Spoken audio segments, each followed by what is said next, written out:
Good morning, everyone. For those who don't know me, I'm Gary Mcsweeney, and I teach at the Living Wisdom School, and this is Helen Purcell, the director of the school. And it's a great blessing to be here today to share with you the teachings of Yogananda. And this topic, the mystery of the avatar, I strung together just a whole bunch of small stories, and I think it might go back to when I was a small boy going to church, and one of my favorite things of Mass was the parables, because I understood them. And it just made sense to me, the parables, the mustard seed or the prodigal son, you would just hear them again and again, and slowly you would kind of, apply them to your own life and maybe find sources of inspiration. So I just have a whole bunch of stories today about the avatar. I Googled it, of course, and all the first sites are all about the movie. Then the second sites are about a self-help group. Someone took out a trademark on the term avatar some years back. Going down a little bit further, there's apparently a band called Avatar, and they have some songs out. And then to get to the true wisdom of the ages, Wikipedia has the definition, the descent of spirit in human form. So I was going to begin with our chronology of our Christmas celebration here in Palo Alto. And it starts every year with a Christmas concert, and this year's was on a Sunday afternoon. And Karen and the choir sang some different songs this year, Mendelssohn, some of Swami's songs, and then they ended with Handel's Hallelujah Chorus, and it's something that everyone is familiar with, but I've come to it much later than everyone else. I never heard it when I was a kid for some reason, so it's still fresh to me. And it's just an amazing piece of music, and it's rousing, and it's the lyrics, and it's the music all come together. And the story is that when Handel was writing it down, his big challenge was that he could not write it down fast enough because he was hearing the music. He wasn't composing it, he was literally just writing it down. It was like it was given to him. And this is all about the avatar and how this energy flows through Christ 2,000 years after his death. And then we have the 8-hour meditation where we sit in here together, and I looked around this year and some of the people I've been doing it with now for 20 plus years. And we come together for just a total day in silence. And we just sit here, get here at 10, we leave when it's dark. People go up at the end and they do their pronouns. And it's just a day of total inward devotion to Christ. Then we go to the Christmas Eve service. And it's a wonderful devotional service again. Starts at 10 p.m., takes us to midnight. Many different elements, the life mantra. When the choir was first learning the life mantra, the story goes, they were right here practicing it. And they had finished it, and they had all stopped singing, and they could all still hear it. It was continuing in the ether. I don't know. It was so beautiful. And then Todd singing the song, Christ, the Night Divine. But then the next day is really a treat, and I think a lot of people have figured it out. But this year's was really blessed. It was the Christmas Day story of Christmas. Asha tells the story. The families come in and they reenact it. It's the whole pageantry, and they create a tableau up here on the altar. So this year as we walked in, it's all the little touches that make an event like that special. The choir was singing Christmas carols, so it set a tone. And Ash was running around frantically getting all the costumes. But just in time, she comes in, puts on her storyteller hat, and she always introduces it the same way. This is Jesus' birthday, so let's celebrate it the way Jesus would want to celebrate his birthday. And the children are listening, and the parents are listening, and the adults are listening. So this year, some of the kids, one of them was a student in Helen and my class. Her name is Shuba. She's quite a dynamic actor, I guess, and loves to be on stage. So when I told her about the opportunity that she could be on stage, part of this pageant, she said, great, I'll be there. So I'm sitting in the back, and she had a small part. She was a shepherd, but they thought because she's so good at delivering lines, they would give her a poem. So they gave her one of Yogananda's poems to recite. And I was sitting back there and I noticed she was standing here and her chest was just heaving. And she was having trouble breathing. and she was really having trouble breathing. I thought she was going to hyperventilate. And it got to her part, and she couldn't say the words. She just could not come forward with a poem. And Asha went over and got the words, handed them to her. She composed herself a little bit. She said the poem. The pageant ended with this beautiful baby Jesus is up here. And she ran to the back of the room, and she was crying because she really takes drama seriously. And people were saying, oh, she feels so bad because she missed her lines. And I said, I don't think so, because I've been up here on some of those Christmas days. And what's really amazing, even for an adult, and I'm a bit of a curmudgeon, and I'm a bit of a bah humbug about Christmas. Around Thanksgiving, I start to shut down. I can't handle how we got shopping with Christmas and that crazy shopping energy. But anyway, I've been up here too, and I went up to her afterwards. I said, Shuba, what happened? The people were saying, oh, she forgot her line, she feels terrible. I said, that isn't what happened, is it? She goes, no. I said, you were having like a spiritual experience, weren't you? And she goes, yeah. You're standing up here, it's a pageant, it's Christmas morning, but the baby Jesus can come alive to you. It's absolutely amazing. It's 2,000 years later. We live in this modern age. She's Hindu. She's not a Christian. It's not like she has a lot of childhood memories about this. She was just so caught up in emotion over baby Jesus that she could not deliver her line. Well, Asha finishes the ceremony, and the way she always finishes it, she invites the children to come up on stage and maybe bring baby Jesus a gift. And it's all been prearranged. They've been alerted to the fact that they can do this. Oftentimes, Pavani has to go out a little bit into the crowd to kind of break the ice, maybe grab a child by the hand and invite them up, and sometimes they're just too shy. Well, this year, I don't think the words were even out of Asha's mouth, and this little girl that goes to our school, Pia, grabs her sister's hand, and they march right up to baby Jesus, and the little sister just gives Jesus a big kiss. And everyone in the crowd, you just hear this, oh. And I turn around because my son was filming and I wanted to make sure he got it. And as I turned around, all the adults are reaching for Kleenex. And there's just tears everywhere. And that is the power of Christ, even to this day. Now notice that I left out the Crusades. I left out the Inquisition. I left out all those things that happened to this day in Christ's name that give me and probably you the shudders. So Yogananda came up with a great line. He said that Christ was crucified once, but his teachings are crucified daily. So what is this? What is the difference? Why can Handel write this beautiful piece of music? Why can Beethoven write Ode to Joy? Why can Michelangelo do La Pietà? And other people are also sincere about their belief in Jesus, but it goes completely awry. And now what happens with the modern mind when you start talking about avatars? Christ comes, he incarnates, he's this pure being. It's deep Kali Yuga. It's a totally materialistic age. He never writes a book. He never holds office. Most of his life, he's in seclusion, according to the Bible. He comes back for the last 3 years. But what do modern thinking people do with this whole concept of avatar? Well, I was amused. I don't know why it struck me as so funny, but Stephen Hawking, who's this brilliant man, and I didn't know this till I did research for this talk, but he sits in the same chair as Sir Isaac Newton did at this university. He came out with this book recently, and he said that he has figured out that there does not need to be a divine hand in creation. Knowing the laws of physics, he said, Sir Isaac Newton said that God, the divine, started it in motion, and that from that point forward, the laws of physics took over. Well, Stephen Hawking says that's not necessary and that there doesn't need to be a divine. I'm not going to get into a debate with Stephen Hawking for obvious reasons. He's brilliant.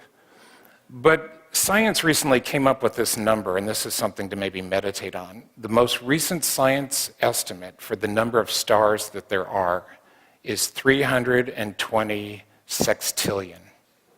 So that's 23 zeros afterwards. So that's 10 billion multiplied by 32 trillion. And I'm not mocking Stephen Hawking, but he's sitting there and he has figured out with his little brain that the laws of physics started all this, or that somehow it just started. It just boggles my mind. There was another fellow I was reading, he was interviewed, and he caused shockwaves amongst his community because he was willing to entertain the thought that there was a God. And the interviewer said, kind of like, almost mockingly, like, really? God? You believe in God? And he said, well, it's all how you define it. He said, I could see God as compassion, as kindness, as goodness. That could be my God. I cannot see it as a personal being that I can pray to. I just cannot get my mind around that. And that's where we are in this day and age. So comes the next avatar, is Yogananda. Paramahansa Yogananda incarnated in this ascending Dwapara age, much more emphasis on science, much more emphasis on just we know a lot more. When Jesus came, it was dark Kali Yuga, and it was all might makes right. But now we live in this age, and there's this supposed friction between science and religion, but not to the yogis. And there's really no friction between science and yoga, because anything they can prove in science would just be the means by which God had done it. So Yogananda comes, and a friend of mine who has a scientific bent says to a professor, what if I told you, and then he listed all the things that are in Autobiography of a Yogi in the chapter Law of Miracles, and he talks about lifetrons, and he talks about scientific stuff and the makeup of matter. And the professor said, it's not that big a deal, because that information you're telling me, you could find in any high school or college science textbook nowadays. He said, what if I told you that it appeared in a book in 1948? He said, now that would be something, because we had not discovered any of that by 1948. So how does a Yogananda know these things? And what does he do when he comes? It's a small thing, Yogananda's work still. I mean, a Autobiography of a Yogi has sold millions of copies, but still, relatively speaking, it's the Bill Gates, it's Steve Jobs, it's Obama. These are the people that are still up there. It's Stephen Hawking's. Yogananda's work is small and it's just seminal. But he comes and he starts a school, he starts a World Brotherhood colony, and he starts to teach people that it has more to do with your level of consciousness than what religion you say you belong to. And the emphasis on him, he said, was to unite all religions.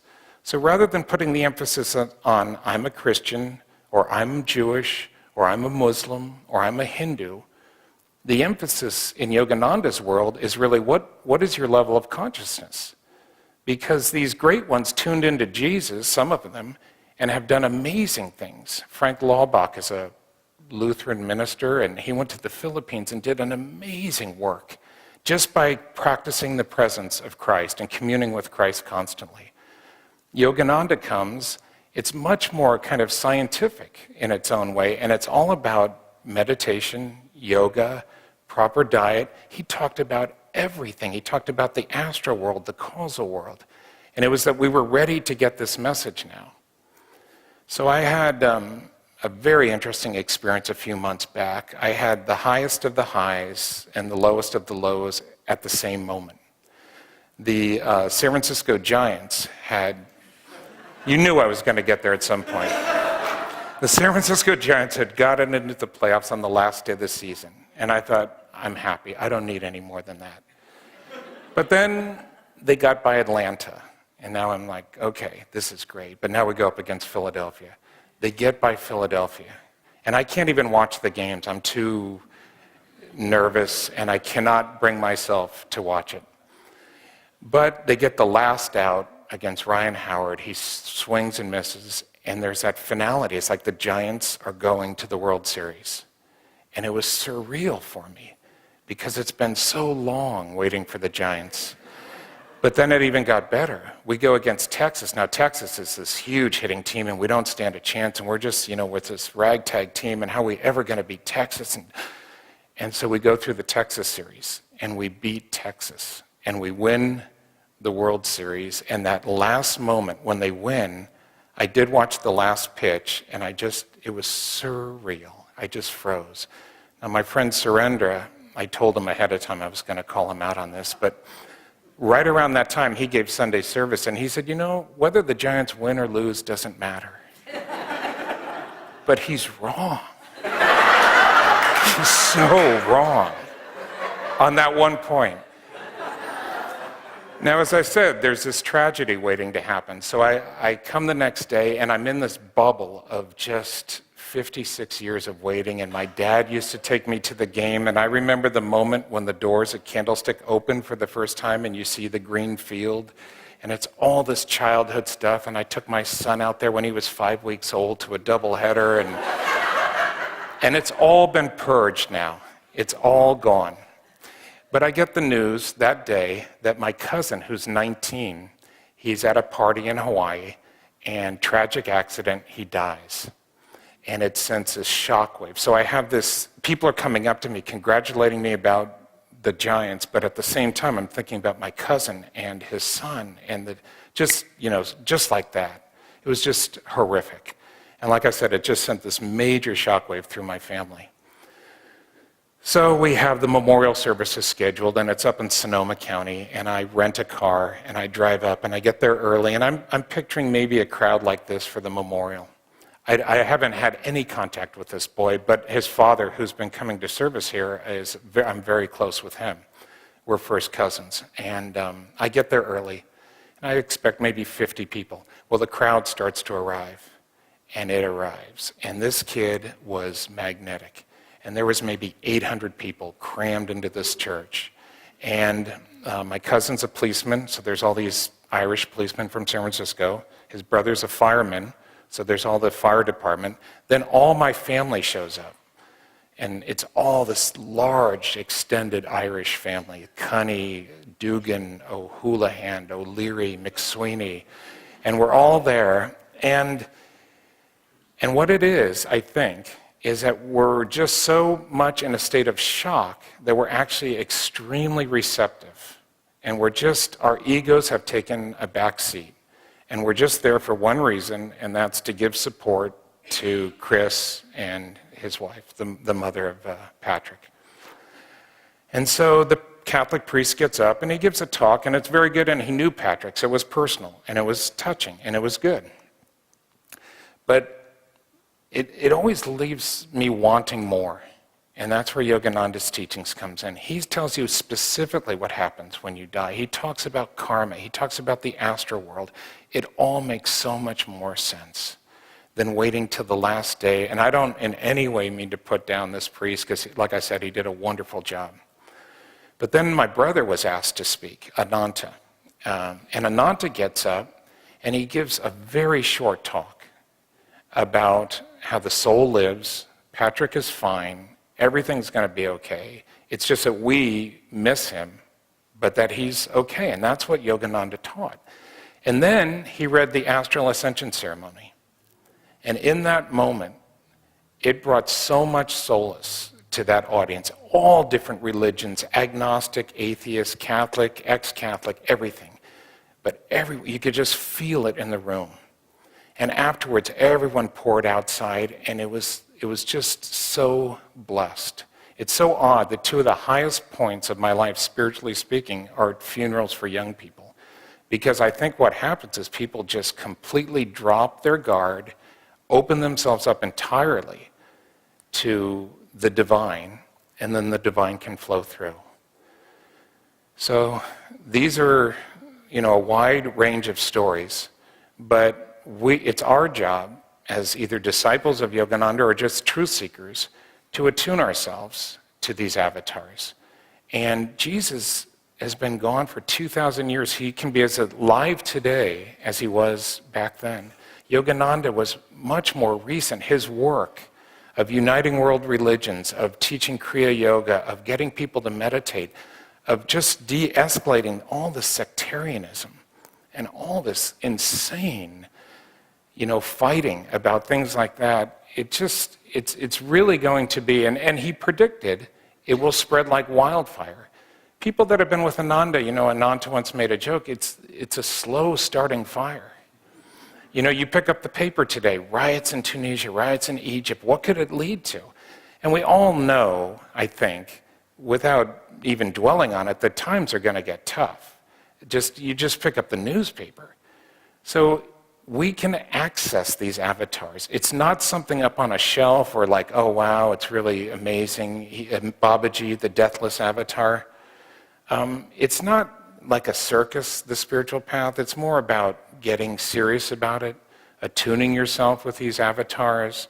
Yogananda is the great teacher, and he would take you to another path if this is not your path. That was always his promise. If I'm not your guru, I'll take you to your guru. But it does take opening up inside and maybe praying and maybe doubting and maybe asking questions. Like, how can you possibly be 326 trillion stars and there's some being out there that's running all this? Maybe you have serious doubts. Maybe you're scientific based and it's more than you could ever get your mind around. But it's something you can explore. And that's the other beautiful thing about these teachings. Master didn't give a lot of dogmas. It's not like a normal church where you subscribe to a set of beliefs and then you're in. It's more like you start wherever you want to, you explore through your own being and through your own experience.